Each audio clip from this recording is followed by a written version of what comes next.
Okay. Hey, what's up, guys? Chill, welcome back. Or I guess, sorry, welcome back too. But welcome to the read through of the Prelude short stories. That I think we're supposed to be like set up for Tsukihime II or something of the like. It was something like that. um. Yeah, I have no idea what. Apparently, this first one has to do with the Dead Apostle Louvre, so I guess I know that.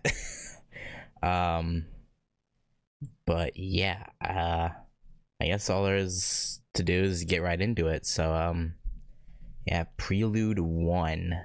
Hey Meridak, hey Gujita. Dead Apostle Louvre, a vampire who dwells in Norway who's over 500 years old. A big aristocrat who's about to succeed the empty 10th spot of the 27 Dead Apostle ancestors. Okay. The number of sacrifices he extracted blood from, approximately 5,000 lives. If you include the spread casualties resulted from the infection, several times of that. An immortal monster whose layer upon layer of diabolical magic is indeed a supreme of the supreme. Okay. So, The center of such sect is this ancient castle lightened by a red moon. Normally, the home castle of these dead apostles can't be found by human beings.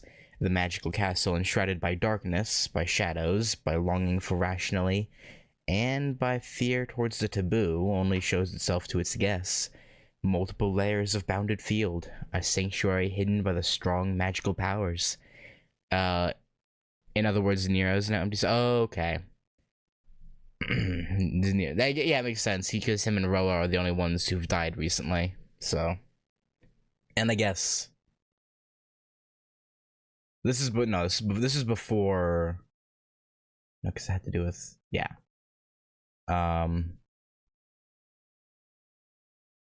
Yeah.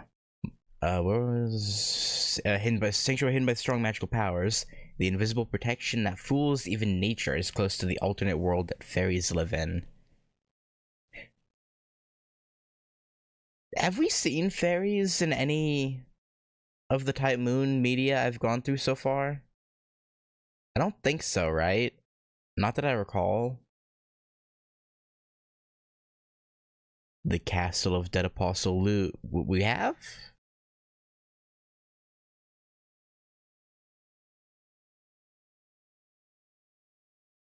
Oh, the one. Oh, okay, okay. None of you mean without being technical? Okay. The Castle of Dead Apostle Louvre was no exception. Although not as far as an ancestor's magical castles, this lake was a castle of delusions that avoided countless armies of heretic hunters, a proof of an untouchable indestructibility. Just like how the past 500 years have been, the owner of the castle believed his prosperity will be everlasting. Like a clown, until the night she led her army here to return that history to nothingness. Okay. Numerous or 1. Oh, I guess that was okay. I guess that was chapter 0 of Prelude 1. This is chapter 1 of Prelude 1. Okay. Numerous shadows surround the ancient castle floating on the lake. About 50 in numbers. This was the first and the last time so many people appeared in this demonic territory. Right-wing troop number 3. Succeed in breaking into the bounded field base. Left-wing leader assistant. Completed scouting inside the castle. All tune in the second hand of the magic circuit. 10, 6, 3, 0. Case completed. Alright. Tell the vice commander that it's according to schedule. The mages that surrounded the lake were all coordinated perfectly. They were like an army instead of mages. A group that disposed of individualism, but in reality, all of them were mages who were in charge of their respective branch. Therefore, they were known as the Battalion of Kron. Naming themselves the Battalion with just 50 members shouldn't be a bluff, but being modest. We have all the spell bases around the lake under control. 30 minutes to reverse the bounded field. If you wish to eliminate the whole land, we can begin in about an hour. The vice commander, who is in charge of the battalion, waits for his order from the girl next to him. A perfect victory or a complete annihilation. Should they proceed into the castle and eliminate the vampires dwelling in the darkness one by one, or return this whole land to nothingness along with them? The results were the same, but the latter was the more definite method. Even if they surrounded the old castle and set up a brilliant formation, their enemy was a vampire who lived for hundreds of years. There's a slim chance that they might escape. Maybe it's overdoing it, but erasing this land from the map is the logical step that this battalion should be taking. It took them several years to find this castle. It's pointless if the head of the vampires escapes to a new hideout. But she said, we're doing neither. Be ashamed of yourself, Vice Commander. And disposed of both plans. Okay, what's your big idea then? It was sinful just to make such foolish thought. This wasn't heretic hunting. It's a pilgrimage to show our dignity. No matter how strong he was, it was intolerable to use followers against a vampire who wasn't even an ancestor. He was nothing but a pitiful bug that needs to be stomped on by the girl herself for mercifulness. Okay. Let's begin. All of you secure the outer wall. Do not let any of them escape. Lady Bartholomew? Okay. By yourself? But that's... The mages of the battalion wholeheartedly trusted the girl. They understand that she has the power to annihilate the clan of Louvre while having time to let out a sigh. But that truth and the method of annihilation was a different story. I've never heard her name before, right? I don't think so. I feel like I would recognize it because it's so weird. The battalion always took the most logical step. No, probably okay. I didn't think so. It will take half an hour for the girl if she did it alone. But if the whole battalion cooperated, they should be able to accomplish it in half the time. A battle should be won even during its process. Wasn't that the policy of the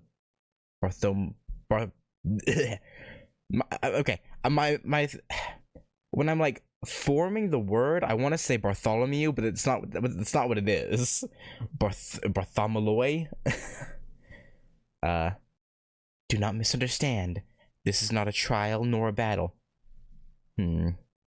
Leaving the battalion behind, the girl walked upon the lake. With one swing of her hand, she destroyed the castle gate that never let any human beings through for hundreds of years. It's our duty to play a game at times. Hunting is something that should be done elegantly and with pleasure. I guess, yeah. Without moving her eyebrows one bit, with hateful cold eyes, the girl marched into the castle. Chapter 2. In the clock tower, there's a young queen, the current head of the renowned Bartholomew. Even though she hasn't arrived at magic, she has the talent to almost reach the level of a miracle with just sorcery. If it was just magical circuits, Lorelei was said to even surpass the school's headmaster. Although she literally reigned supreme over the clock tower, she had a bad habit. No, maybe it wasn't hers, but a problem with all of Bartholomew. They see vampires as their enemies without exceptions. Perhaps the hatred without reason could be from the dignity as a human being, or the pride of an aristocrat. The Bartholomew heads always take the lead in a mission to hunt a dead apostle. And just like how it was the natural thing to follow, the girl spent all her time annihilating the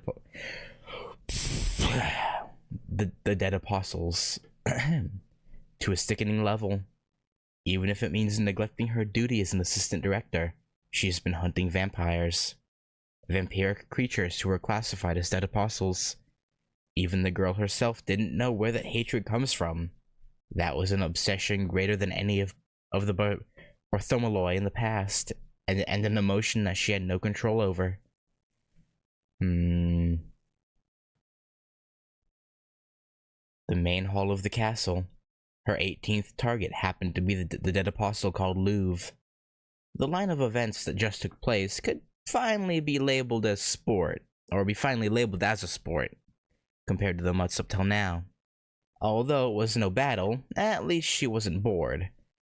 Useless. I've waited till the red moon and this is it. A human leecher after all. You've wasted your last 500 years. For a dead apostle, a night of a red moon is when they reach the height of their strength. Even the mediators of the church who excels in vampire hunting don't dare to fight under the red moon. Bartholomew, who tramples upon her enemy, even breaking that taboo. The queen, the supreme mage of the present era, a holy maiden.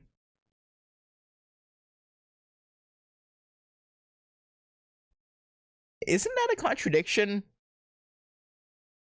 Like, she's a mage, so wouldn't she not have anything to do with being holy? Okay.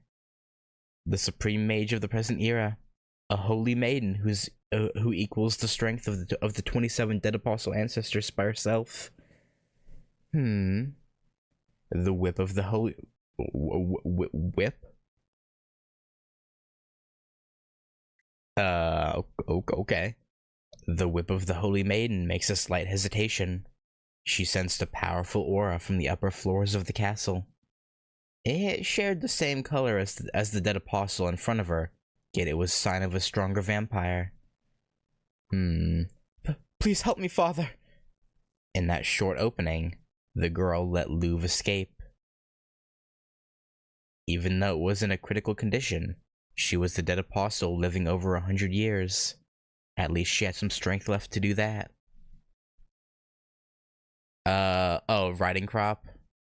Yeah, I guess that makes more sense than her just carrying an actual whip around. How rude to run from me. Even though she made an unpleasant comment, she swiftly marched after the dead apostle that ran away in a frenzy. Her face looked a bit happier than a moment ago. Because there's someone strong here, I assume. Chapter half. Meanwhile, what? You're telling me there was someone someone else who entered the castle before us? Is it Shiki again? Is there gonna be a Shiki instance? The vice commander who was left with the battalion received an unbelievable report. So it's true? It must be. How did he get in? Inside the body of Louvre's horse? He sneaked in with the carriage? Supposedly, the intruder entered the castle along with the relatives of Louvre, who were invited, hiding himself within the stomach of the horse, pulling the...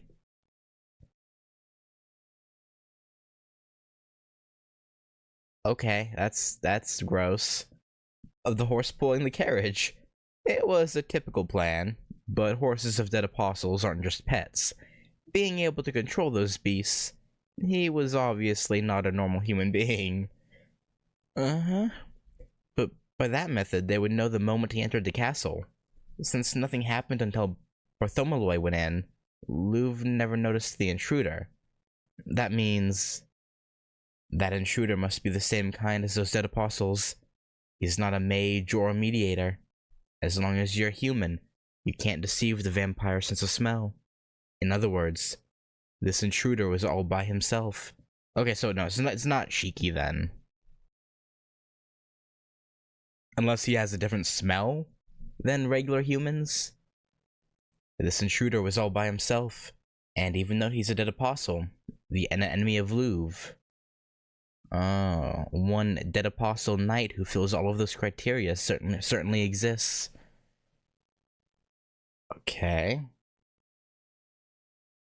Send the message to Bartholomew, the intruder of the castle, a dead apostle. and there's a high chance it's one of the 27 ancestors. I'm trying to remember the Kagetsu Toya daily messages and all the... Yeah. Oh, is it? Wait, is it the guy from Talk? Whatever his name was? With her powers, it was obvious she would have noticed another guest being there. No? Not Miram? But she won't know who until she meets him. Even though she could, she doesn't like doing trivial matters such as scouting and searching. Why the surprised face? Louvre is a dead apostle who's about to succeed the empty 10th spot. It's natural for another ancestor to pay him a visit. Hurry with the message. If she fools around too much, a fire would be lit inside Bartholomew. However, it looks like that wasn't the only report the mage brought. As he tilted his head even further, there's another peculiar finding. With a spaced-out tone that's unfitting for a member of the battalion, he reported a trace of a magecraft that he's never seen before.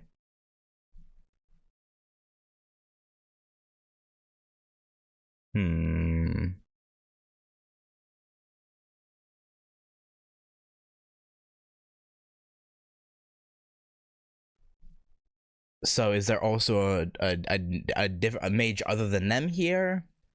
Or is said ancestor that's here using... Because, I mean, most of the ancestors are former mages, so it wouldn't be surprising if he was using magecraft, I suppose.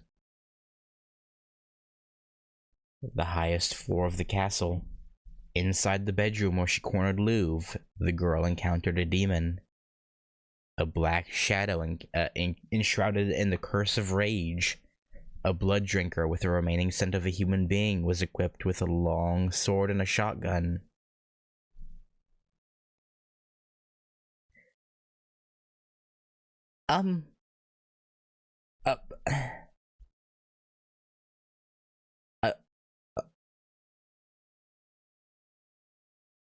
Okay. A shotgun. Okay. Sure. I guess that makes sense. In front of the black vampire was Louvre, whose body was half blown away. Even though their genders were different, when she recognized that it was the same dead apostle she cornered. Wind. The girl in black vampire. You played Devil May Cry, imagine Dante but edgier. The girl and the black vampire acknowledged each other as the mightiest foe within this castle. The girl's magic circuit howled as it spun. The black longsword scattered clumps of malice as it was swung. The magecraft of blades sliced a piece off the ancient castle. The black shadow engulfed the furious wind, even as it was repelled and torn. Additional 4 shots echoed in the room.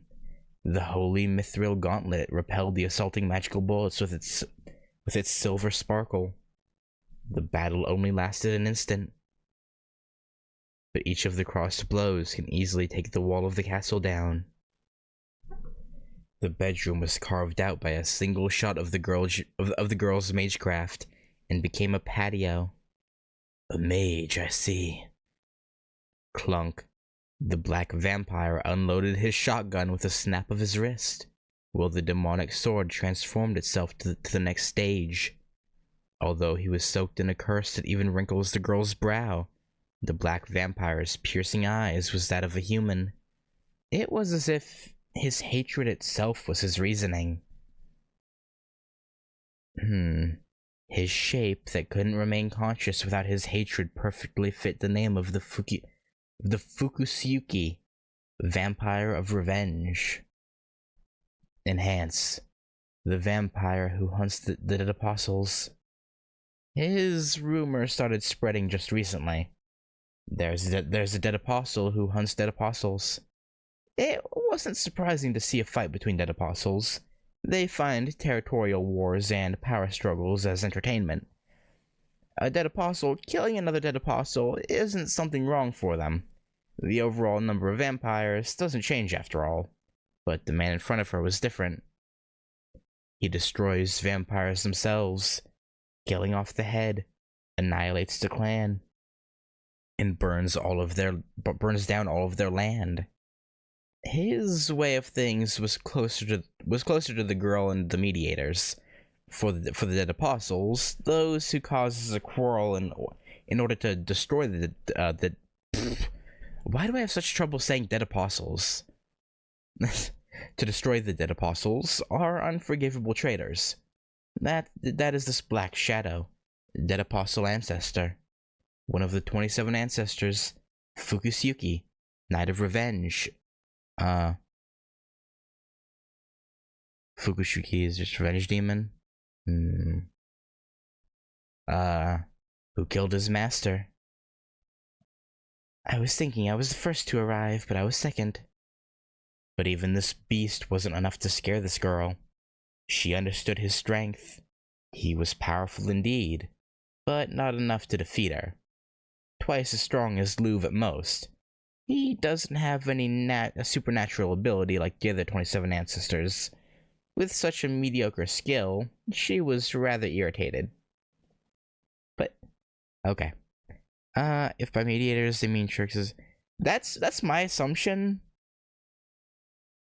Because, yeah, with the whole, like, purpose being to annihilate, I feel like that has to be it. I don't know why they're being called something different, though. Maybe it's something, I don't know. She understood his strength, twice as strong as Louvre. Such a mediocre skill, she was rather irritated. But what angered her the most was the fact that she wasn't the first one to be there. Well, I'll forgive you this time. We came here almost at the same time. You should thank yourself for not going in front of me, vampire. Right. Gotta check down the translate and see how fate-built he was, or church fighters and mediators. Maybe. The black shadow doesn't answer, but searches for the dead apostle that he had cornered. Was it caught in the struggle and perished, or luckily escaped? The answer was bitterly the latter. Yeah, he's good at running at least, even if he had help from a stray dog before the check. The girl's target had changed long ago. She did allow him to come inside the castle, but she's not going to let him interfere with her hunt. The girl lit a flame inside her mystic eyes and focused on the vampire in front of her, and they are his children. She understood the meaning of his words immediately. The two sprung in their way. The girl went after the route the dead apostle escaped, the corridor to the tower. The black shadow climbed up the outer wall like a bat, just like a vampire would. Her instant decision and accuracy. The girl had pride and arrogance as powerful as a powerful mage, but she also had the coolness to disregard those emotions. The meaning of the words, they are his children. Dead Apostle Louvre has already chosen his successors. The Louvre that the girl cornered was his daughter, and the Louvre that the black vampire cornered was his son. It was understandable that their strength were lacking. They were just newborns who acquired his powers. The real one who needed to be killed was his father, and if the father and the children fought together, it would make them a bit closer to the current strength of the girl.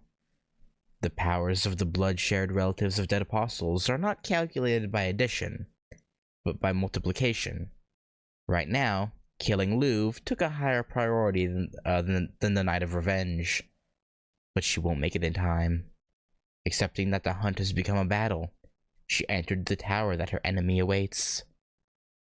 And inside, as you might have expected, as if they're sleeping together, the dead bodies of the 3 family members were cut up in... Is Shiki here? Is our boy here? The dead apostles of the 3 family members were cut up into pieces without any trace of blood. 0. Tonight, death will appear before thee. The message was passed on to Louvre 3 hours before Bartholomew showed up. The reason that the 27 ancestors still existed after years of repeated killing and destruction among each other was that there was an ancestor who played the role of a prophet. It's said that she always foresees the death of those vampires and warns them so they can prepare a successor immediately. Having this warning in front of him, Louvre laughed. I see. It's true, one cannot let his guard down against those Bartholomew sorcerers schooling around the lake. If the luck was not on our side, we could be the ones killed. However, this is not an unavoidable death. It seems the renowned Rose prophecy wasn't absolute like they say. While Louvre was having his lovely children prepare the welcoming, he unseals his secret weapon. Even Louvre himself believes that he doesn't have what it takes to be appointed to the 27 ancestors. It'll still take him at least 200 years to be called an ancestor. In order to make up for the 200 years, he has been restlessly stealing magical equipments and conceptual weapons from the Magi's. As a result, using this artifact that even the collector, Demon Summoner Merm... Okay, I guess I missed an E. I'm supposed to be Merum. That Merum Solomon envies. Killing off a little girl of that level is not a problem. Ugh, God, my... Hang on.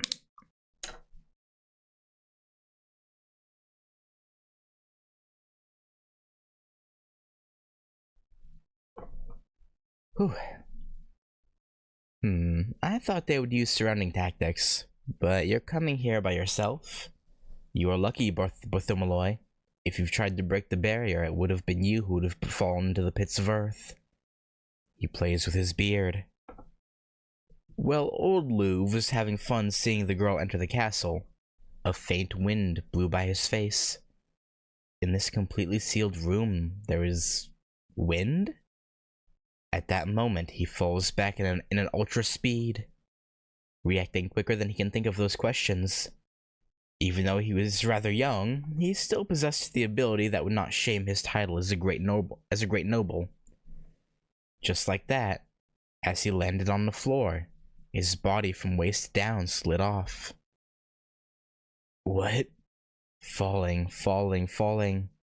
He almost died of disbelief. What surprised him, though, was feeling the sense of not being able to recover from the wound like when he was once a human being. Or rather, he felt nostalgic. Horrifying, but splendid. Very much like the moment that he was no longer a human being. Oh yeah, there's Shiki. The location he was cut was completely dead. When he looked up, there was a round hole poked through the indestructible ceiling. Indestructible, huh? An eye-dazzling crimson moon. In the room, there was a knife that cannot be any simpler. A face wrapped in bandage. And even though it's the first to encounter to anyone, that was the silent god of death. So did Shiki just go on like a dead apostle hunting spree? Or is this someone different?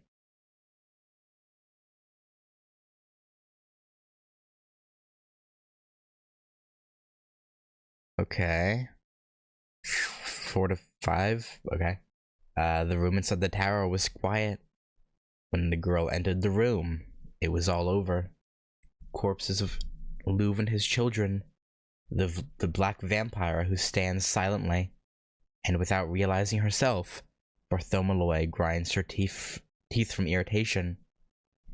He must have been after the mace that Luv had, the black vampire mumbled.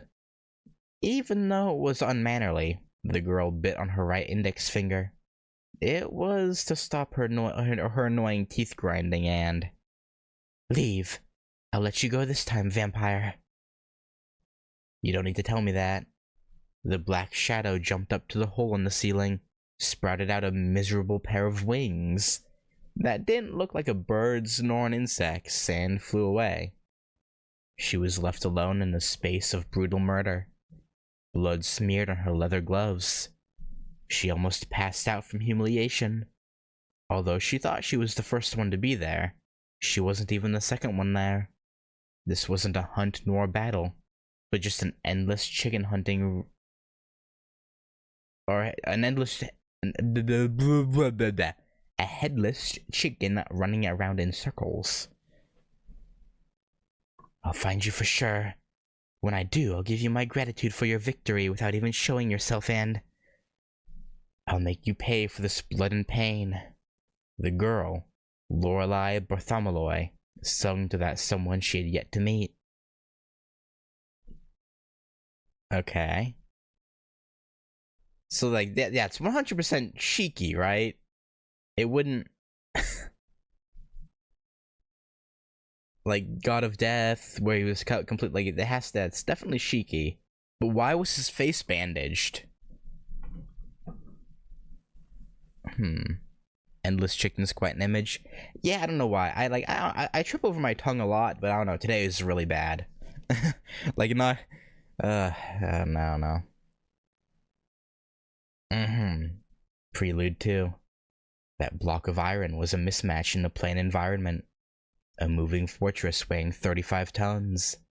A wild horse with a combustion mechanism that probably never passed through in such a countryside road. An American monster / coast-to-coast supersized giant vehicle with striking headlights and engine sound, pulling the devil's box. Sympathy for the devil. Okay. Carrying steel weapons, crosses, medical equipments, and an exorcist, it was literally the state-of-the-art monster. In the 4 days after landing at United Kingdom, it's always been under the people's attention. To be exact, people weren't surprised at the gigantic trailer called The Sympathy for the Devil, but at the man behind the wheels. It couldn't be helped. The one driving the vicious machine was a peaceful-looking priest. While letting out a screech in a countryside road, he controlled the monster with ease. If there was one thing he needed to be careful of, it was the temperature inside the trailer box behind him. It was currently in normal temperature, but if by any chance it goes below 20 degrees Celsius, he needs to abandon it and blow it up. Okay. I think I read somewhere that later the glasses aren't enough to suppress Shiki's mystic eyes. Maybe that's the purpose of the bandages. Oh. Yeah, because, in Tsukihime, there was a few times where they mentioned if he kept using his eyes, it would reach the point where the glasses wouldn't do anything, right? Because, like, he would be, like, maturing the eyes or something, or, like, it was something like that. So that definitely would make sense. If it was below 20 degrees Celsius, he needs to abandon it and blow it up. Of course, it was a situation that he wants to avoid if possible. Yeah, he would hate losing half of his beloved vehicle. It wasn't much of a problem causing a fuss in the quiet countryside, and his partner being blown to pieces, though. Wait.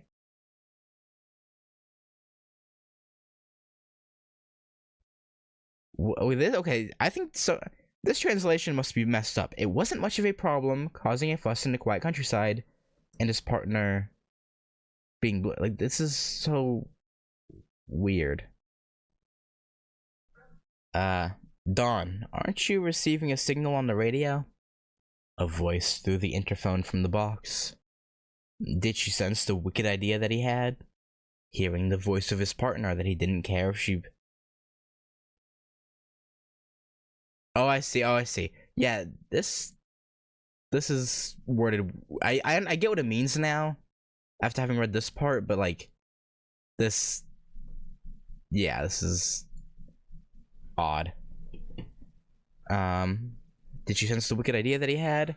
Hearing the voice of his partner, that he didn't care if she burned to ashes, the priest turned on the radio. Oh, hello, mister. Do you mind if I add something to the order? He made a deep sigh, hearing the noise full of transmission. It was the third call he received since he got on this mission. He reminded her so many times to order the equipments altogether, but this woman kept on bothering him one after another. Thanks to her, he hasn't even reached his destination.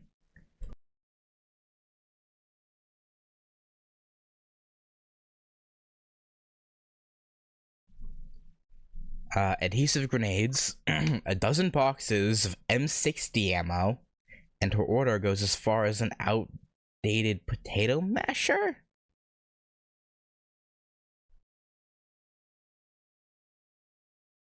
Okay, okay. Burial custom. Sure. It's natural for him to stay away from the route if she keeps on requesting without minding the time and cost. I guess. Well, actually, she's the only person who makes such requests, and this was like the only time he was needed. Personal firearms have little effect on vampires. They're show-offs who dodge the bullets after they see them. Since surface-based attacks can't even touch them, they freely feed on their prey even up to this day. However, this woman was a fantastic monster who was able to land a shot in their forehead with a handgun, a point-based attack.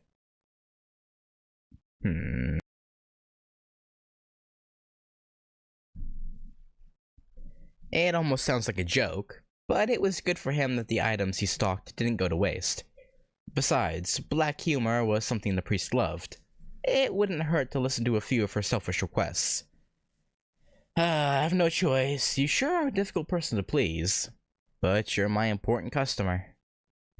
After stopping the truck, he takes out a note. To his surprise, her request this time wasn't something so dangerous. It might not be in a small village, but they're all something that could be found in a town with a market. I could get you the first 4, but I have to say no to the last one. Moreover, you should be able to purchase that at where you're at. The transaction ended right away. Although it looked like she wanted to say something, she accepted and he was relieved. Then it'll be another 2 additional days until I arrive, now that I need to make an extra trip. The priest ended the transmission and left the driver's seat. If you remember correctly, his partner in the box had a few of the items that were just requested. Excuse me. May I enter, milady? Please, I was a bit bored, Dawn. The door of the box opens. It was darker than the darkness of the night inside.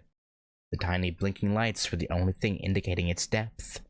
Sleeping inside the darkness were firearms, electronics, words of God, and the devil's stomach. Like literally the devil's stomach, or is that like a nickname for whoever you're talking to? What's going on here?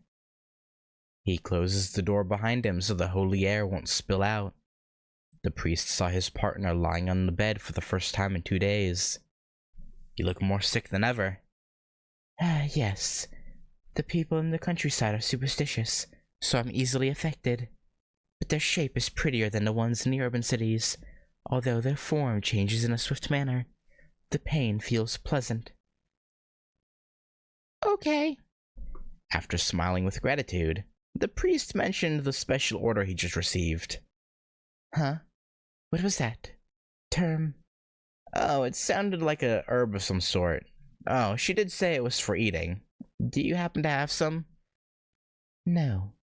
The only thing I have that I can eat, in powder form, is Sichuan pepper. Is that so? Well, they sound very much alike to me. Okay. You're absolutely wrong. Don't even think they're the same thing. His partner was in a bad mood. It was a rare thing for her, as she was always passive about things. Unfortunately, the priest lacked the ability to sense those emotions. That's too bad. I'll give up and make a side trip. It'll be another 2 days until we arrive there. But are you able to bear it, my lady? That's the reason you are here, Dawn. When it happens, more importantly, making an oozy sound, something lying on the bed moved. A deformed figure. The priest secretly worshipped the unsymmetrical shape. How beautiful. Smeared with blood, yet white skin.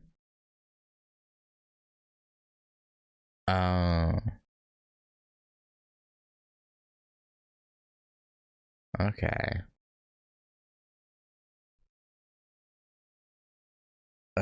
Worship the unsymmetrical shape. How beautiful, smeared with blood, yet white skin.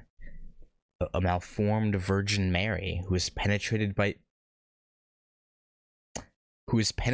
demons, yet giving ease to demons at the same time. I mean, you know what? I won't say what I was gonna say. More importantly, do you know the details of your mission? Since we were the ones summoned, does it mean I can look forward to it? In other words, the Virgin Mary is asking if she's able to have a feast. Unfortunately, no. We came here to hunt vampires, basically. Unless something exceptional happens, we have nothing to do. However, this time it wasn't just about the church. A decisive battle that was being prepared for years. The development of Aylesbury that not only the church, but the Mages Association stood and watched as it built up. A countryside village of England has transformed itself to an industrial region in merely 10 years. By just using human power, by legitimate funds and labor, although out of date, a band of factories were built in the commercially worthless land. Okay. It's a shame, but even if that was a farm for the dead apostles, even the magicians won't be able to touch them, as long as it was run by innocent people. How can existences on the side of the supernatural can interfere with something that was built by the hands of the people using fair and square methods, without the use of mystics? The only time they can is when that fair and squareness has collapsed. Geez, I wonder who came up with that idea. Everyone knows that the gate to hell is opening, but they can't do anything until it does. Actually, the priest knew whose idea it was very well. The company that invested in the factory construction at the village that was on the verge of perish by a declining population was V&V Industry. It was a nostalgic old home of the priest. Hell, what about you, Dawn? At least I can hold myself, but you're only a transporter. If you go to such town, you'll be the first one to be eaten.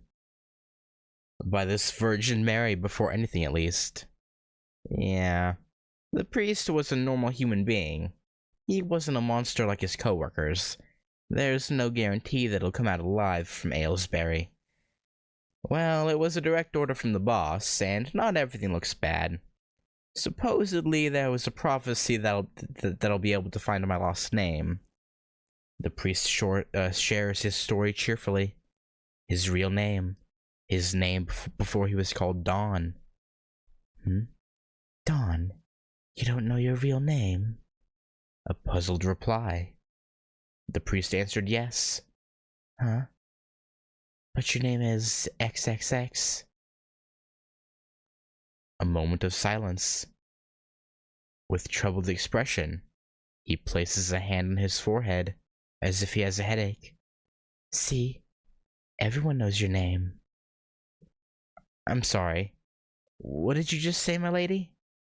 With a smile still stuck on his face, he said in a chilly, emotionless voice. I couldn't hear what you said just now.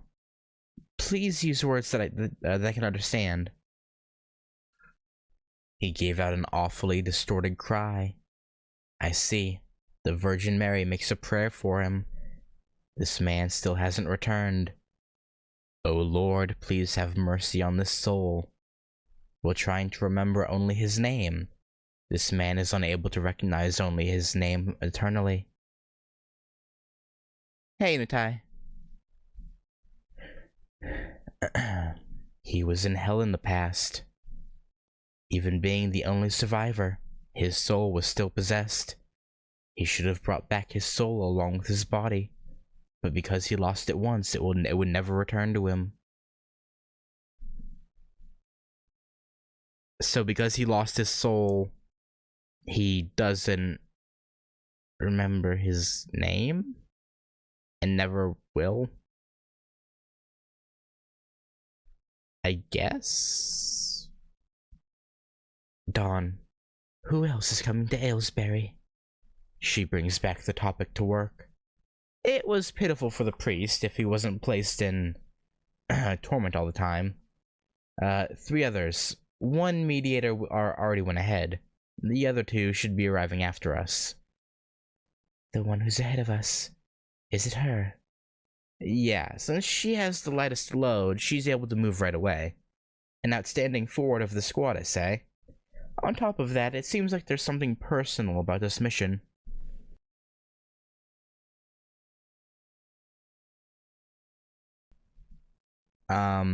And she was very excited about it, saying that she'll beat the crap out of someone this time. The priest said cheerfully. Is she gonna beat the crap out of Shiki for getting involved in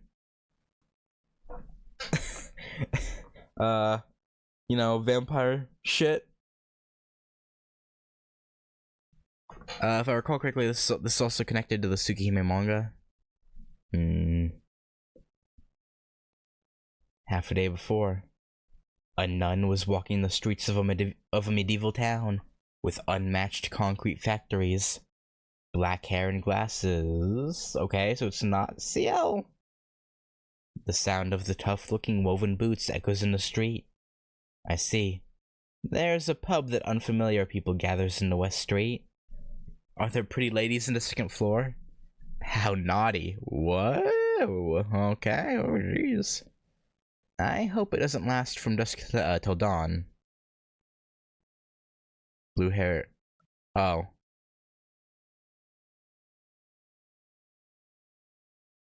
So it's just a style choice for the games, then?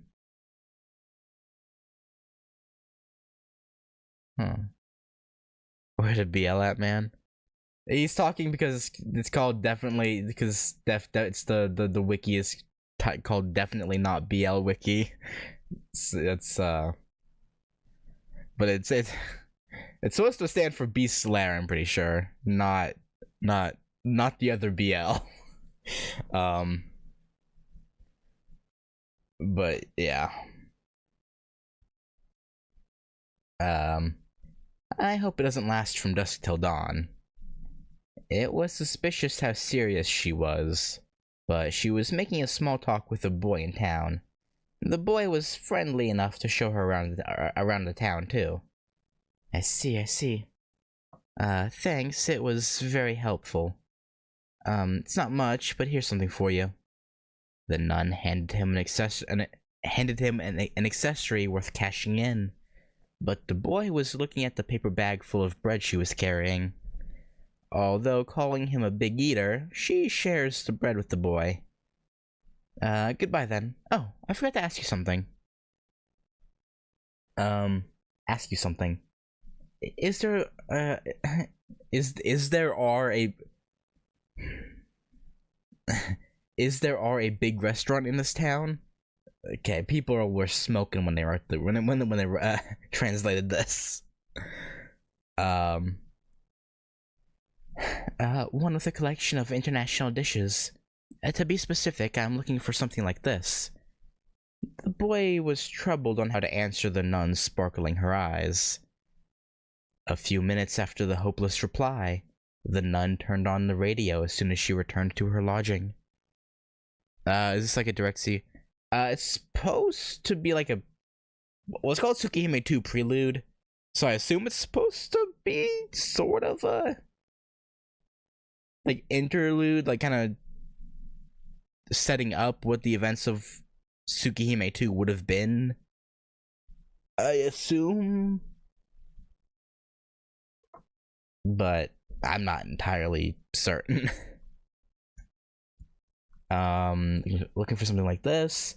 The boy was troubled on how to answer, the nun sparkling her eyes.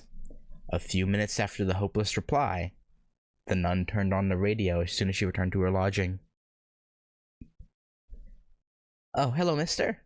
Do you mind if I add something to the order? Turmeric, cilantro, cumin, and red pepper. Of course, I carry around my own garam masala, so that's okay. Also, carrots, onions, apples, and beef. Eh? Find those things on my own? That's too bad. But at least get me extra spices. High quality ones. Oh, and put the tab on Narbarek, please. Yeah, okay.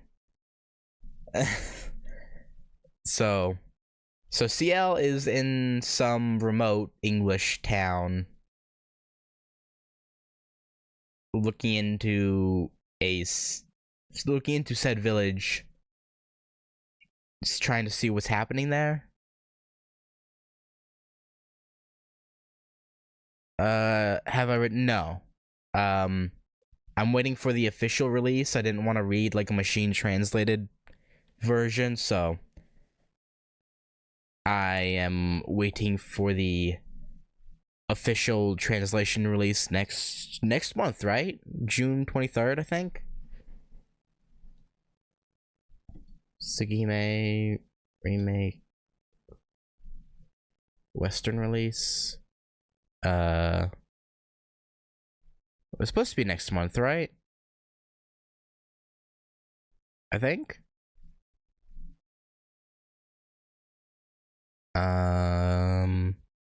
Yeah, June 27th. Okay. Thought so. So yeah, I'm waiting for that. I still want to know the lore of why CL likes curry so much. There's a human translated version of Suki remake, but yeah, yeah. Plus, like, if they're releasing it, you know, officially, you know, why would I the fact that it's $80 USD is insane. I'm just gonna say that the fact it's $80 is absurd, but yeah, you know, if they're releasing it officially, you know, why would I not buy an official version? You know, it's but just I'm just saying that price is absurd. Like, honestly, after don't get me wrong, I liked Mihoyo, but the fact that a game that had no choices to it was $60, that kind of ruffled my feathers a little bit. Capitalism strikes again, yeah. Yeah. Alright. Anyway. Yeah, it's crazy.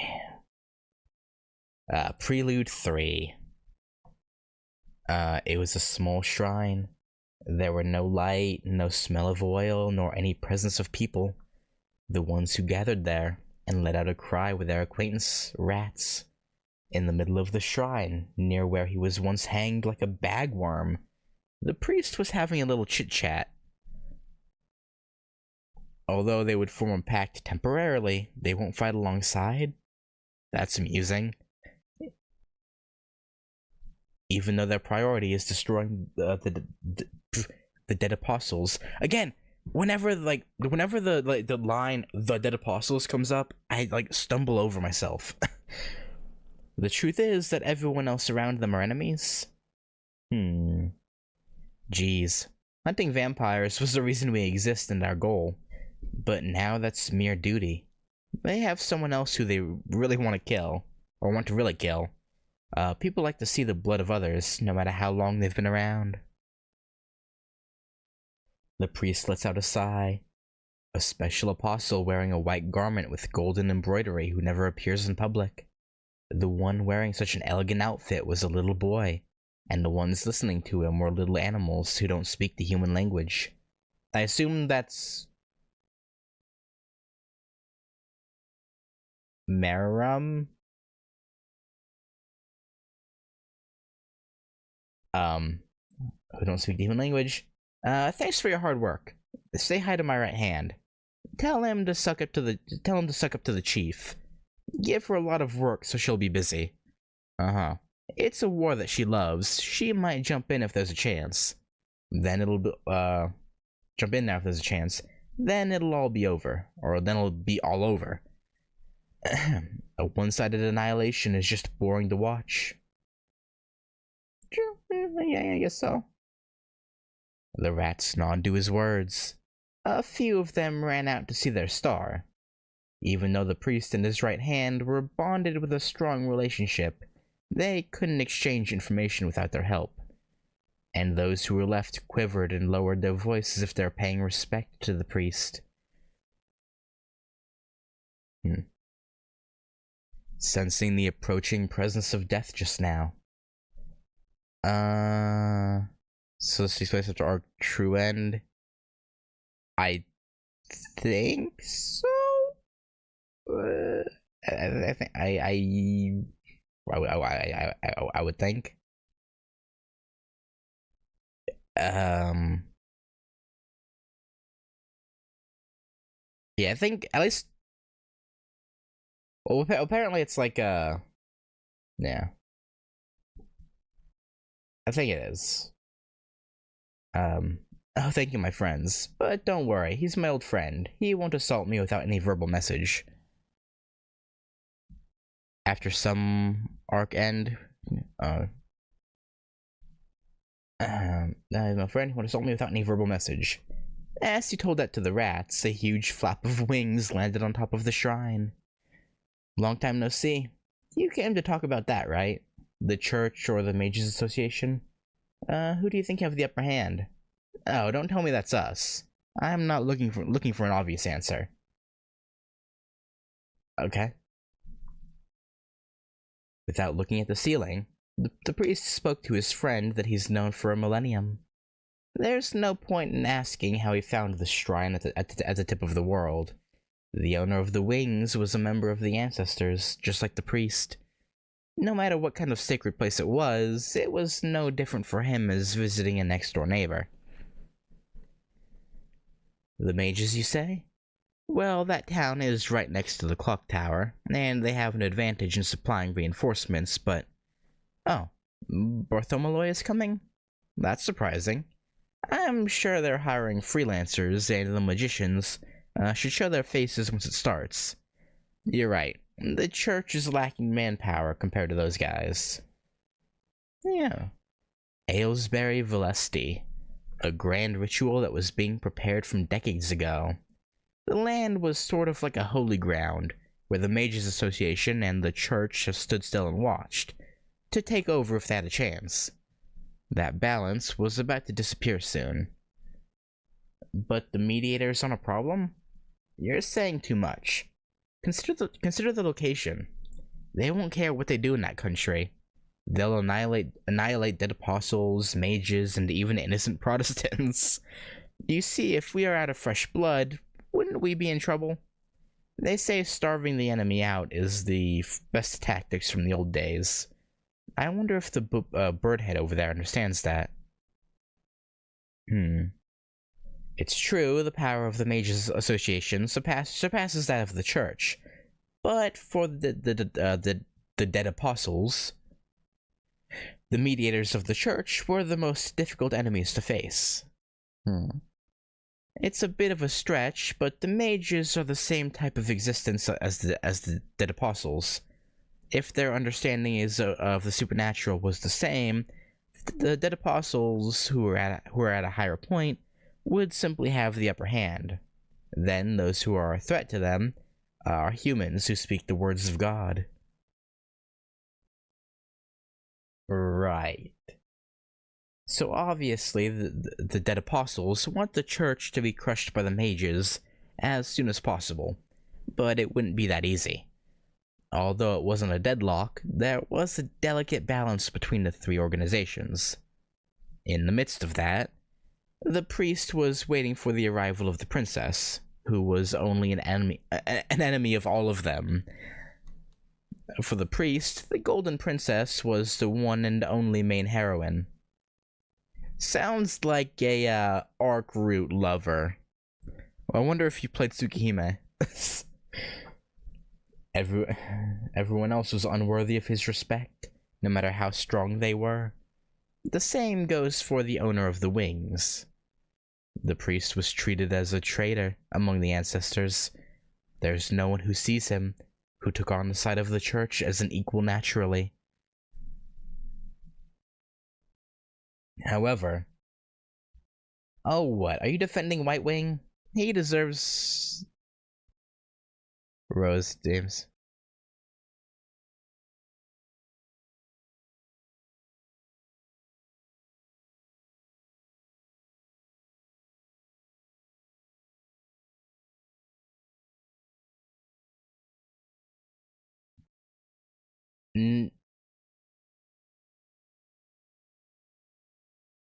Neither of these are Roa, though.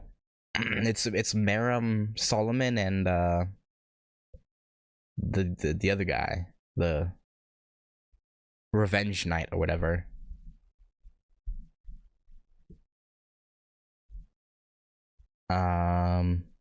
However, oh, what are you defending? Or what? Are you defending White Wing?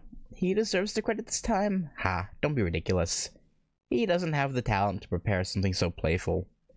With his brain.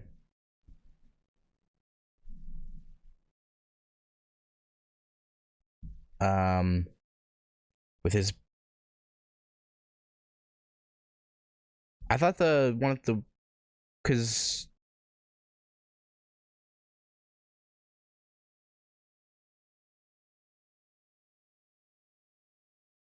Which one is? Oh, fair enough.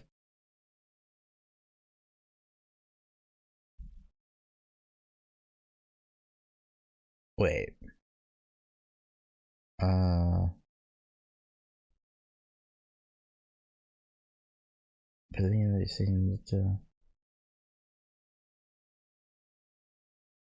Hang on.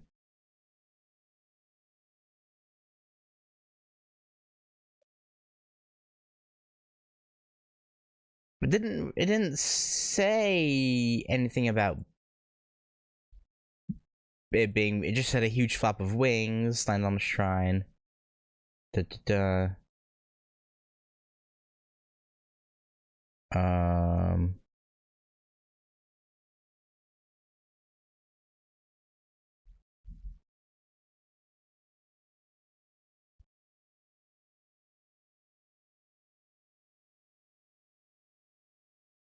Huh.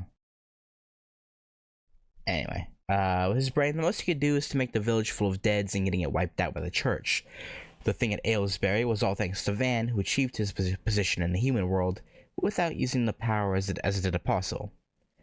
Geez, he said that White Wing's ideas were too old himself and broke away. Why is he friendly now?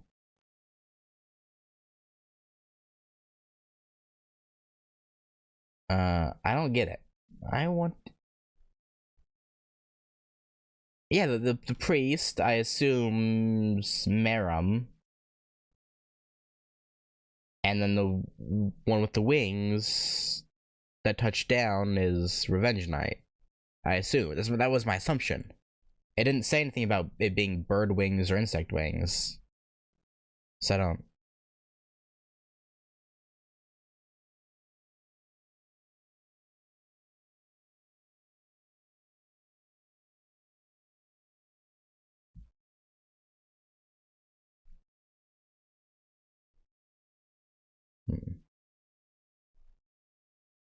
To himself and broke away. Why is he friendly now? I don't get it. I want to eat his...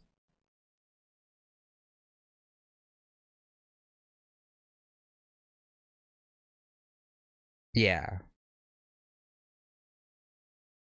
Yeah, I was like, because this is This is this is after this Rose dead already here. I'm pretty sure.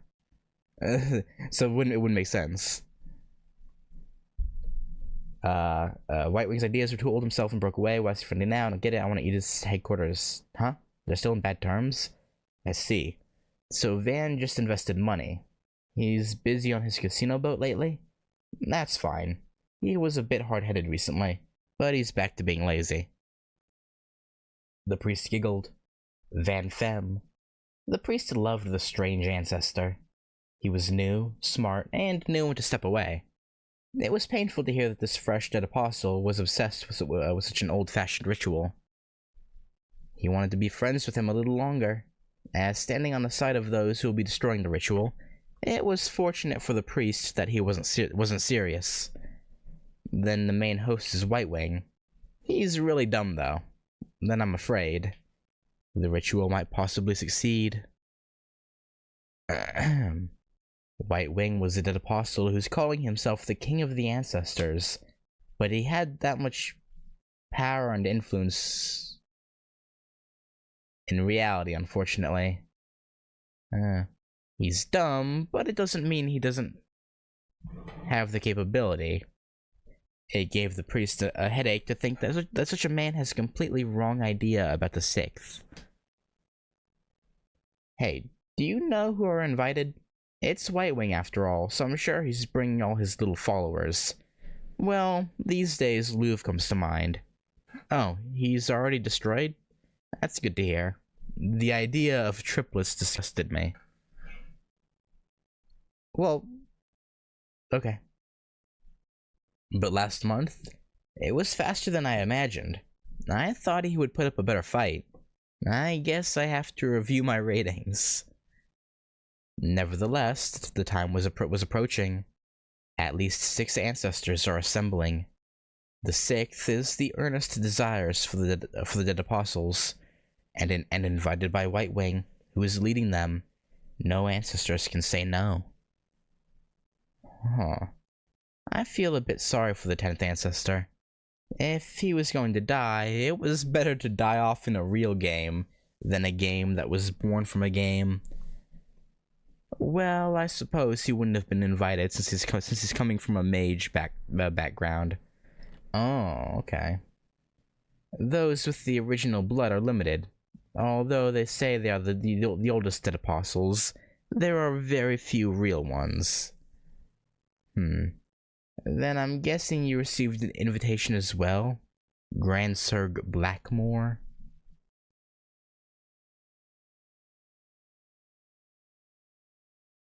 Huh. Quietly, irritated by being called by that name, the wings flapped once. How about yourself? Did you agree to be there? A manly voice echoed in the shrine. I will, but as a member of the church. It was a direct order from the chief. Not to mention the war will be more interesting that way. Oh, well, we'll finally be enemies, Lord of the Black Wings. I always wanted to fight you seriously. Because, you know, isn't it rather complicated to have 2 kings of the sky? Yeah, you suppose. I see, we don't get along after all. I always wanted to rip you apart. The black bird replied with a silent, silent black murderous aura.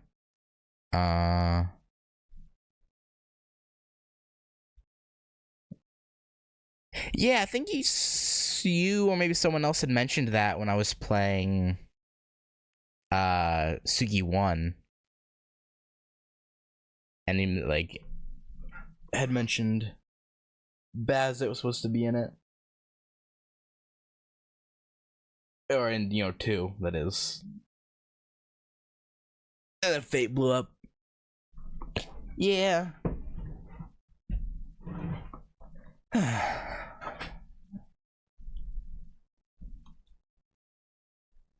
Is that so? But I find it strange.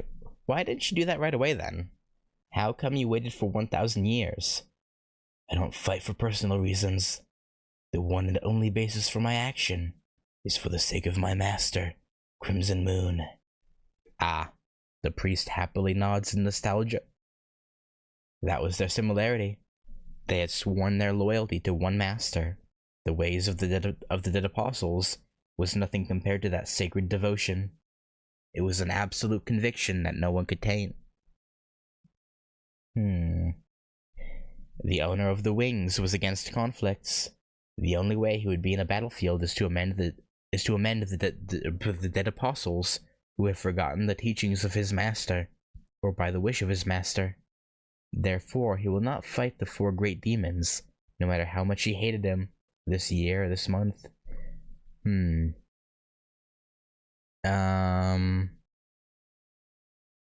Since Prelude was released in 2006, post Ataraxia though.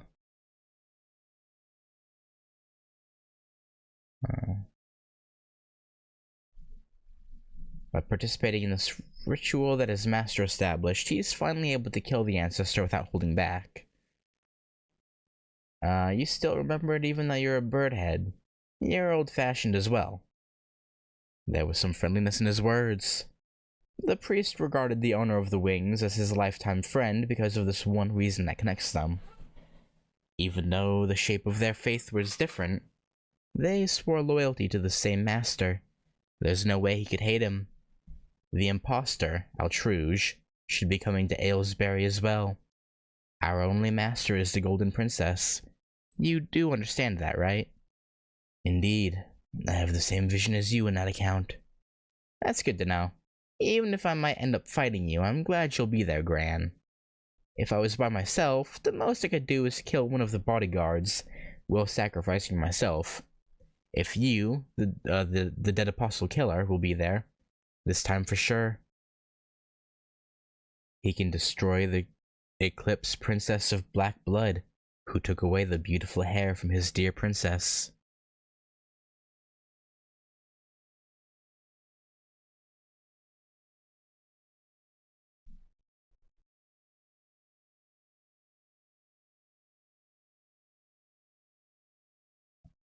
So is that why Arquid has short hair in current times, whereas she used to have long hair? Did Altruge literally... okay, yeah, that's what I was about to say. Altruge stole, yeah. Okay. So is she, like, parading as Arquid or something? Like, does she have it, like, stuck to her own head? She's pretending to be Arquid? That's sort of what I get from the imposter.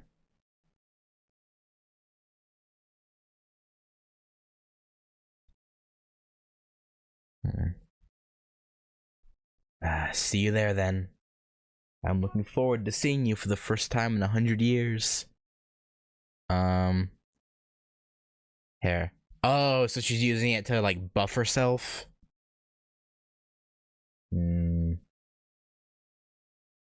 Damn. What a not so good sibling thing to do. The priest said in a satisfied manner. The black bird flapped his wings coldly and flew off. The priest didn't realize that a fixed future was determined at this moment. He was too simple-hearted to notice.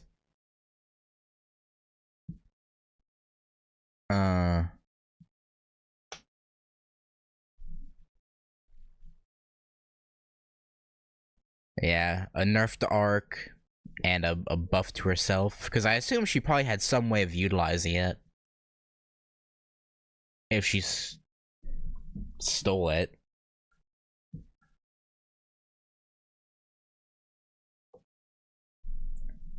Fixed future was determined at this moment.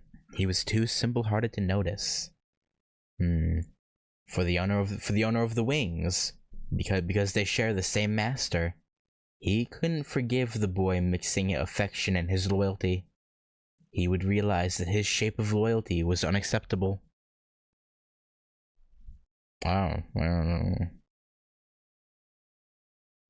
In his last moment, after the demons that was said to be imperishable were all gone. The problem is more metaphysical. We don't know how much power was in Ark's hair, but now she's forever incomplete. Do true ancestors not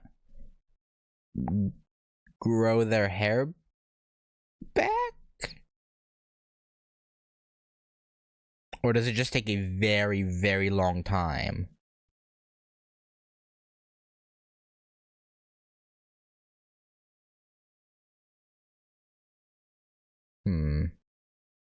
After the demons that was said to be imperishable were all gone, at the instant he returned to the mere object that only watched dreams before he met his master.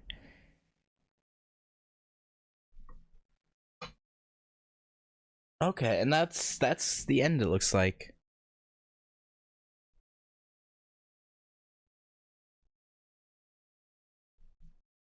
Three unreleased volumes of DDD?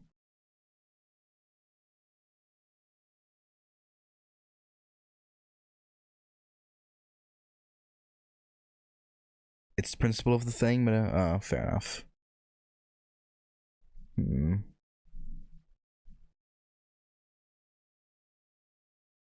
So I guess going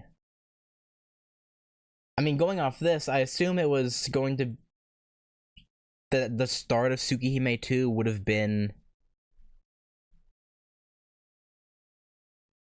the Aylesbury stuff, maybe like the prologue. I guess it's hard to say.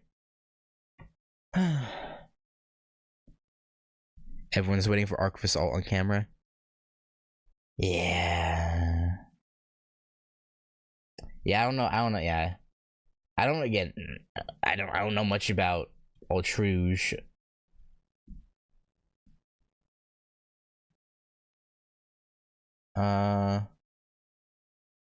You can open Marim's and Grandson's pages on the wiki. No connection to other works. Okay. Yeah.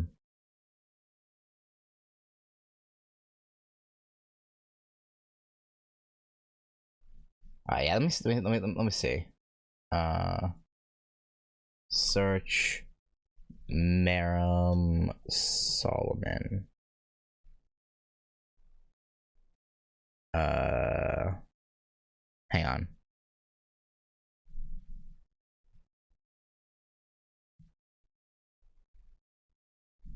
Time Moon Wiki. Yeah, is this on? There we go. Okay, so DD is starting to stand alone, but like following the same rules, you can retroactively apply some of the same logic. Okay. Alright, Marim Solomon, also known as Crown or Demon Summoner, is the 20th of the 27 Dead Apostle Ancestors and the 5th member of the Burial Agency. He is an independent apostle with the appearance of a 14-year-old. Okay.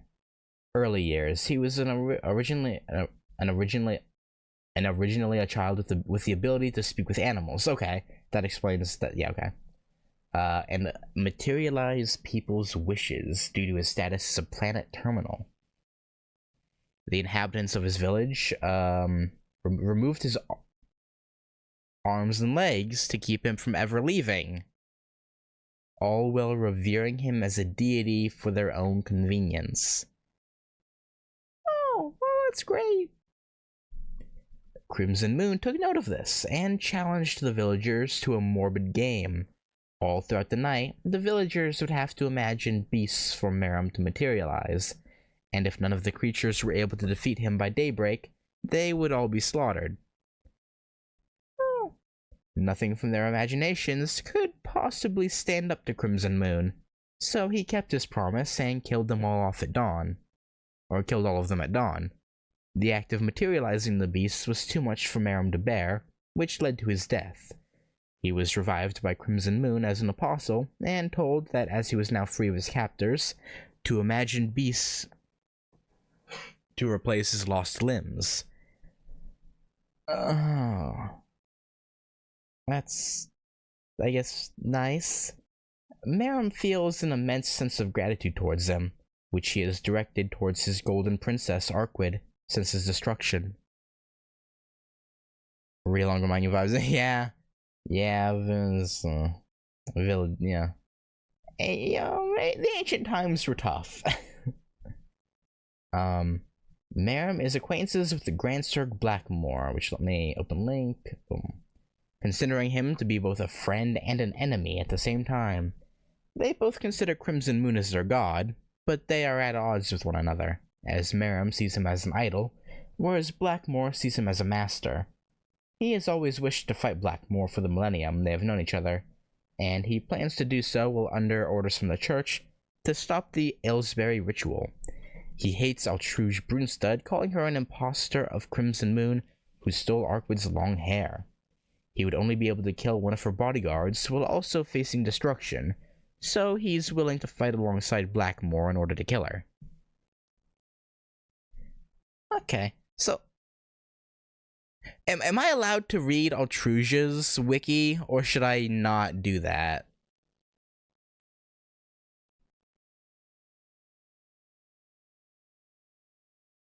Like, I assume she probably go for it. Okay. I just didn't know if there was more for something that I shouldn't.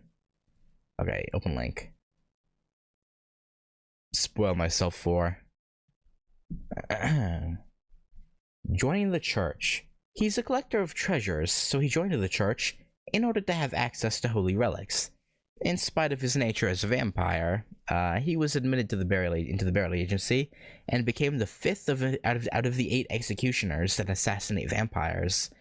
Despite being a traitor, he was tolerated by the other ancestors. I don't think there should be issues with that. Okay. Personality.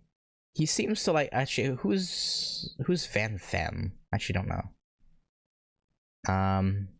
He seems to like Van Femme's carefree nature as someone who likes human life, and he finds Orton Ross's old-fashioned personality to be disagreeable. He can be whimsical, often acting very kind, and other times acting cruel. I mean, fair enough, given what he went through. He greatly reveres Arkwood, whom he calls Princess. It was mentioned in the Prelude. Van Fen, maybe slightly spoilery? Okay. I close that then. More story appearances, don't read that. Okay. Yeah, I closed the tab. He greatly reveres Arkwood, whom he calls Princess, helping her out with various tasks that would make traveling the world difficult for her. Though she was Hades to the true ancestors, he is quite fond of her, but she does not know how to respond to his unconditional affection. So is he like the one dead apostle that she doesn't want to kill then? Because I thought she had beef with like all of them. Role. In the side story Talk, he accompanies Ciel in her expedition. Yeah. He guides Death, aka Shiki, to the Corvainosh with just his voice, while his body is far away with Ciel. Oh, he appears on Carnival.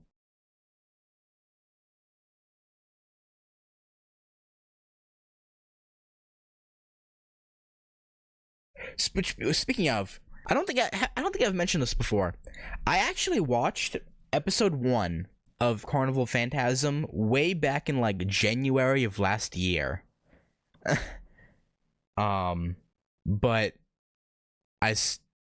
at the end it said episode 2 was titled Melty Blood, so I was like, I should wait until I play Melty Blood to continue watching. So yeah, so I guess now that I've finished I still technically have Actress Again to go through, but like I think that doesn't really matter. So I should continue and finish Carnival Phantasm, because episode one of it was kind of a trip. Okay, but I think abilities. Merrim replaced his lost limbs with 4 imagined creatures based on the idol gods of his village, referred to as the 4 great demon beasts.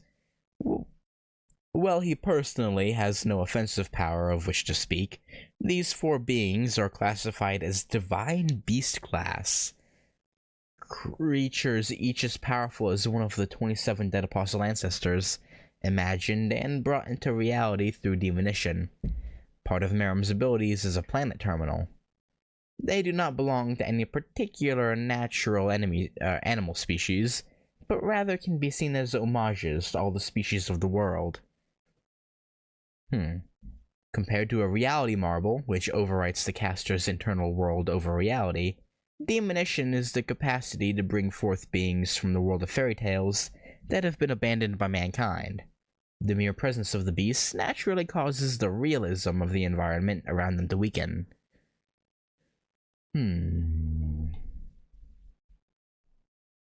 Merrim has no personal control over the thought processes or the forms of the beasts after they are brought into existence, and he does not even need to be alive for their existence to continue. They have continued to serve him out of debt and loyalty, acting as his limbs during dormant periods, and lending their powers when necessary. Well, he continues to reimagine and bring them back into the world if they're destroyed. Okay. Though they are considered separate existences, they're still close enough to him that if you were to give them names, it would be the same as admitting to the world that they are completely independent demons. Upon the defeat of a demon, the corresponding limb ruptures and is rendered immobile for a time. Demon of the left arm. That's funny. That's funny. Say, I didn't design you to like humans, did I? My humble self will be on the side of the humans as long as there's pizza. You know what? Fair enough. That's an absolutely fantastic reason. No humans, no pizza. You know, it's pretty simple math, I suppose.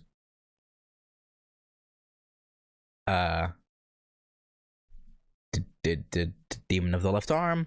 Classified as the King of Rats, is a demon without any abilities related towards battle. He is the manifestation of Merrim's wish to become others, the hope to transform, and he was designed after a friend of Merrim who lived in the ceiling of his temple. He is a rat who is capable of transforming into anything that resembles the size and shape of a human, allowing him to act Merrim's representative in human society under the guise of an elderly priest due to Merrim being in the unaging form of a boy. It is his preferred persona despite his ability to transform into a myriad of people. He even acts as if he is Merrim himself to all the other members of the burial agency, besides Narbarek and Ciel, because the organization values experience, with Merrim believing that his true form would bring about unnecessary trouble. Ciel calls the priest wise and cool, compared to Merrim's more childlike personality. If ever brought under the gaze of a high-class exorcist, his facade will be undone and cause him to return to his original form. Okay. Despite being intrinsically linked, they are not able to communicate telepathically. Should Merrim leave the left arm behind with Narbarek, he must communicate with rats using his ability to speak to animals in order to relay messages. He is able to obtain information from them and relay messages to the left arm. They act reverently towards Merrim and consider the left arm to be the hero and idol of the rat world. You know what? I guess a rat that can also transform into other things, I guess, would be kind of a rat god, I suppose. And idol of the rat world, thought of as the third most beautiful rat in the world.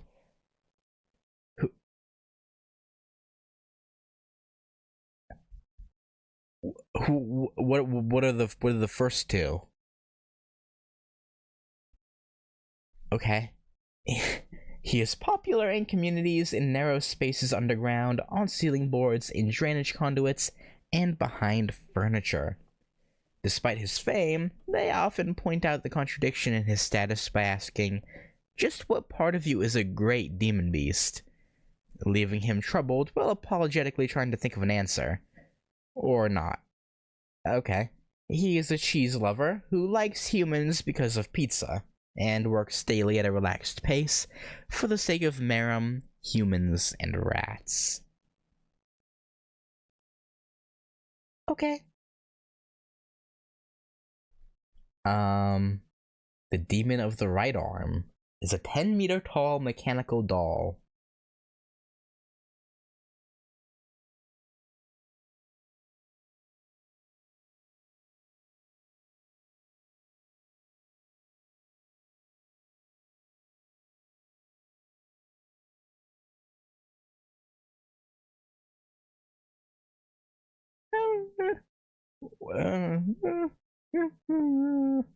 Wood. Wood.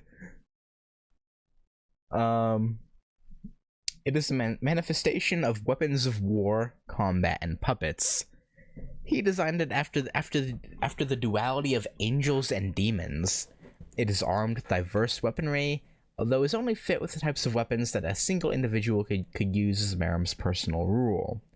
It also acts as a mobile fortress with an entrance and a set of stairs on its stomach to allow access to its interior.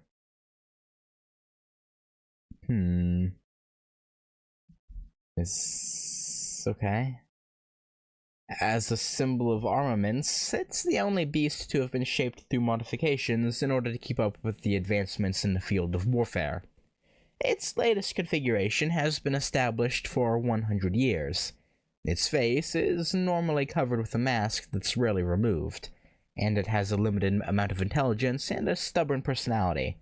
It will quickly perform the first command given with the utmost priority, ignoring anything unrelated, but will quickly become disinterested and ignore subsequent orders. Due to these traits, Merum dislikes using it. Yeah, if you decide to change your order after giving the first one and it ignores you, yeah, that sounds unfortunate.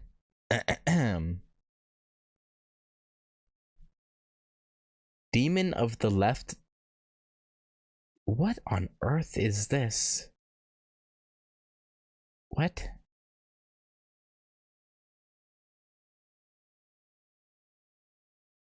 What? Okay, I don't. What? Okay. Is a manta ray-like demon around 200 meters in size. 200-meter manta ray. Oh, okay. That's okay. That's great. The concept behind its creation is that of freedom and shooting for the cosmos. It is considered to be his most beautiful creation, with membranes composed of countless animal species. It swims through the skies and remains unmatched in the air, but will face destruction once it touches the ground. It is meant to be used in situations where one-on-one combat against a strong opponent is necessary, though it has a weak defense that will cause it to fade away after receiving severe damage. Merum believes that it is a great weapon with too high a cost to properly utilize. Okay. Demon of the Right Leg, and also known as the Black Dog of this. That ain't no dog. I mean, it has like dog heads on it, but okay. You know what? Sure. Whatever you say. Black Dog of Destruction, the Bell of Ending, the Beast of God, and the Whale Dog is a 4-legged whale-like monster around 200 meters long. The concept behind its creation is that of a manifestation of divine punishment and a tsunami, and the design references his temple and the animal statues that adorned it. Well, it was meant to be an adorable puppy. The result was a whale dog because his skill as an artist is a bit slanted, yeah. It's the demon he most often utilizes. It lacks any sort of human-like intelligence compared to the arms, and it will follow his orders. Due to him being a dog lover, it listens to him more so than the left leg. It lacks any special abilities, but its enormous size itself is more than enough for its classification as a demon. It specializes in conquest and destruction, acting like a beast that stomps and crushes the world around it. Even bringing it forth briefly allows it to create a patch of ruined wasteland like the site of a meteor impact, digging deep enough to destroy the roots of trees. He feeds it at times, and the soil of the forest of Enosh is particularly good for it. Fair enough. Okay, and that's it for Merum. Okay. So essentially, the right arm and the left leg don't get used because this one just ignores them and this one gets killed easily.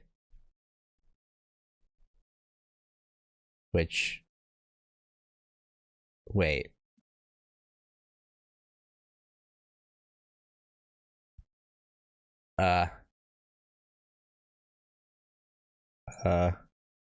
Okay.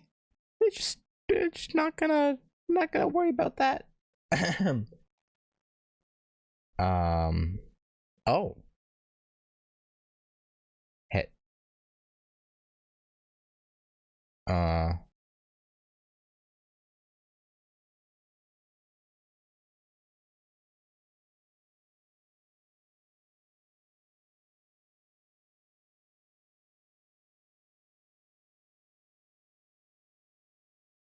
That's a fascinating design.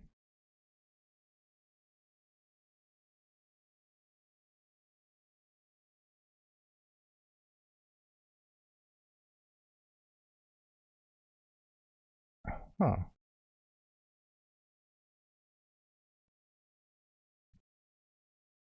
Yeah, Crow.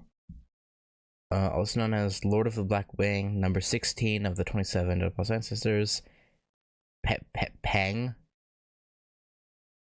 Okay. Moon Devourer and Dead Apostle Killer.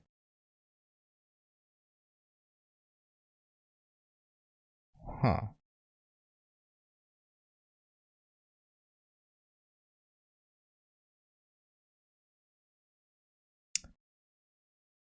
Okay, I think I'm gonna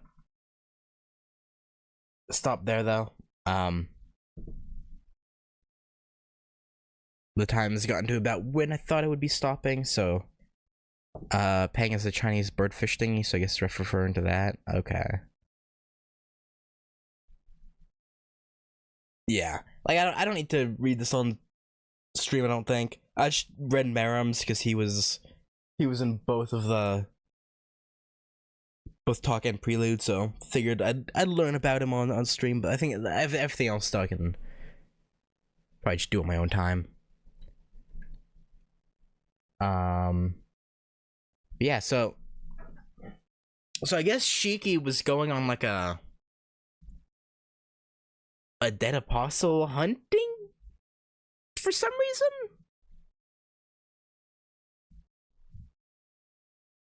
Which I assume the reason would have been told to us in Tsukihime II, but you know that never happened. So,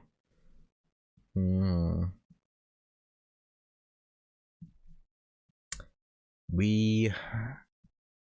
I guess all we can really do is hope that maybe they'll continue Tsukihime at some point. Like, it's weird to me, right? Like, has Nasu never considered just doing Tsukihime as like like continuing Tsukihime 2 as like a light novel? Like, I feel like that would do pretty well. Like, it's just something he could work on his own time. I feel like that would be a good way to go about it without having to like spend years like doing art and all the other stuff involved. But well, we just have to hope. Implication is he wanted the fruit from Einash, and Lorelei thought he wanted Louv's fancy new mage mace. Yeah, like the fruit from Anosh, Shiki said like, oh, it might help Arkwid, right? But like, why the mace? Like I'm more with it in the sense that like, why is he looking for these things? Is kind of what I was getting at. Like, I assume again the fruit one he kind of straight up said was for Arkwid, but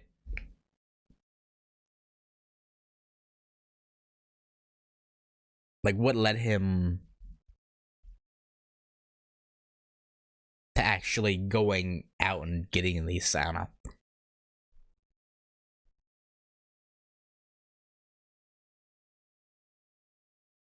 Because he needs to set backup weapon for Tsukihime II, or else the style meter will.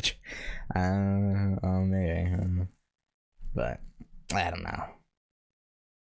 Oh wait. Yeah, what was this bit?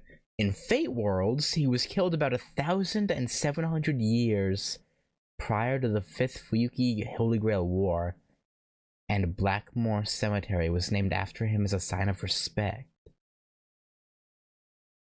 Is Blackmore Cemetery the... Oh, it's the... Oh, I see.